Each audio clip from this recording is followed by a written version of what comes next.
Bismillahirrahmanirrahim. Assalamualaikum warahmatullahi wabarakatuh. Apa kabar siswa-siswi di rumah? Ibu doakan semoga kita selalu sehat walafiat dan dalam lindungan Allah Subhanahu wa taala. Amin ya rabbal alamin. Pada kesempatan kali ini, Ibu akan menjelaskan materi tentang mata pelajaran biologi. Ibu harap sebelum kalian memulai pembelajaran, kita mulai dengan berdoa. Semoga apa yang kita pelajari di dalam video ini bisa bermanfaat bagi kita semua.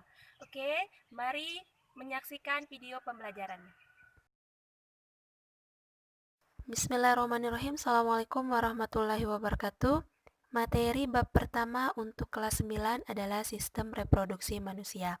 Sebelum kita masuk ke dalam sistem reproduksi manusia, pertama-tama kita harus tahu dulu apa yang dimaksud dengan reproduksi. Reproduksi adalah proses yang dilakukan oleh makhluk hidup untuk menghasilkan individu baru. Misalkan contohnya pada kita manusia, dari kakek nenek ada orang tua kita, dan dari orang tua kita lahirlah kita atau adik-adik kita. Kan pada tumbuhan itu melalui perkembangbiakan vegetatif ataupun generatif, yakni pada jenis tumbuhan tertentu menghasilkan bunga yang nantinya akan menghasilkan biji, dan pada bunga tumbuhan yang lain itu menggunakan bagian dari tubuhnya sendiri. Itu yang dimaksud dengan reproduksi. Di dalam proses reproduksi, erat sekali kaitannya dengan istilah pembelahan sel. Nah, pembelahan sel ini adalah peristiwa perbanyakan sel. Ada 3 alasan sel itu mengalami pembelahan, yakni yang pertama untuk pertumbuhan, yang kedua perbaikan, dan yang ketiga untuk reproduksi. Yang dimaksud dengan alasan dari pembelahan sel untuk pertumbuhan itu adalah makhluk hidup dapat tumbuh karena sel-selnya bertambah banyak. Semakin banyak sel di dalam suatu makhluk hidup, maka semakin besar pula ukuran dari makhluk hidup itu sendiri. Yang kedua, yakni untuk perbaikan. Maksud dari untuk perbaikan ini adalah jika terjadi luka pada bagian tubuh kita, sebenarnya itu adalah terjadi kerusakan pada jaringan tubuh kita. Nah, perbaikan jaringan yang rusak pada tubuh kita tersebut itu adalah hasil dari pembelahan sel itu sendiri. Nah, tujuan yang ketiga dari pembelahan sel itu adalah untuk reproduksi. Reproduksi atau perkembangbiakan adalah ciri lain dari makhluk hidup. Pada proses reproduksi seksual diperlukan sel kelamin untuk membentuk individu baru atau anakan.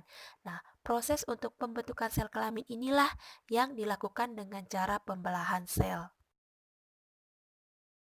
Ada sebuah teori tentang pembelahan sel.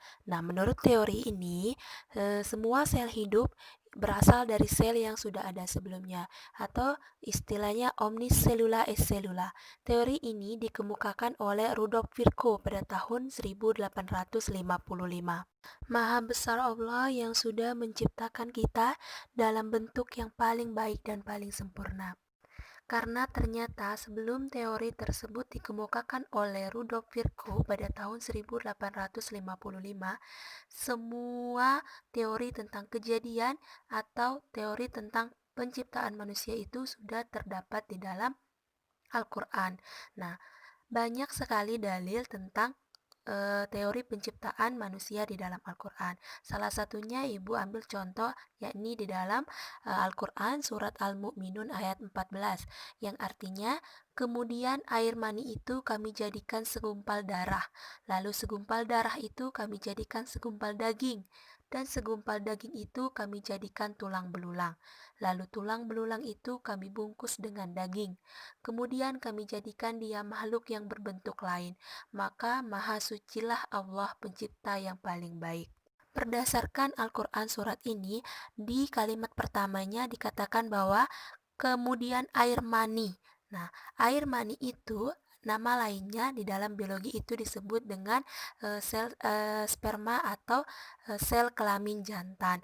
Nah, jika sel kelamin jantan ini bertemu dengan sel kelamin betina dan terjadi peleburan, maka terjadilah di situ calon individu baru, cikal bakal calon individu baru. Nah, dari satu sel hasil peleburan itu, lama kelamaan dia akan terus membelah dan terus membelah. Nah, sampai dia menjadi individu baru. Nah, itu sesuai sekali dengan isi dari ayat 14 di dalam Al-Quran surat Al-Mu'minun ini. Yang awalnya dia dari air mani, baru menjadi segumpal darah, segumpal daging, daging itu jadi tulang belulang, dan tulang belulangnya dibungkus dengan daging, sampai dia menjadi bentuk yang lain, yaitu individu kita manusia, ya, maha besar Allah.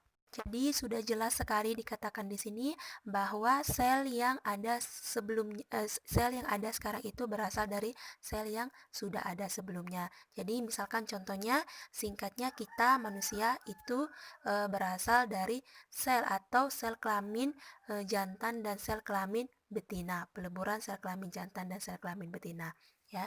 Nah, selanjutnya pembelahan sel itu secara umum dia dibagi lagi menjadi dua, yaitu pembelahan mitosis dan pembelahan meiosis. Pembelahan mitosis dan pembelahan meiosis inilah yang pada pertemuan selanjutnya akan kita bahas lebih detail, ya. Sampai sini penjelasan Ibu tentang materi sistem reproduksi pada manusia bagian pertama. Selanjutnya kita akan membahas tentang pembelahan mitosis dan meiosis pada pertemuan selanjutnya insya Allah. Terima kasih atas perhatiannya. Wabillahi taufiq wal hidayah. Wassalamualaikum warahmatullahi wabarakatuh.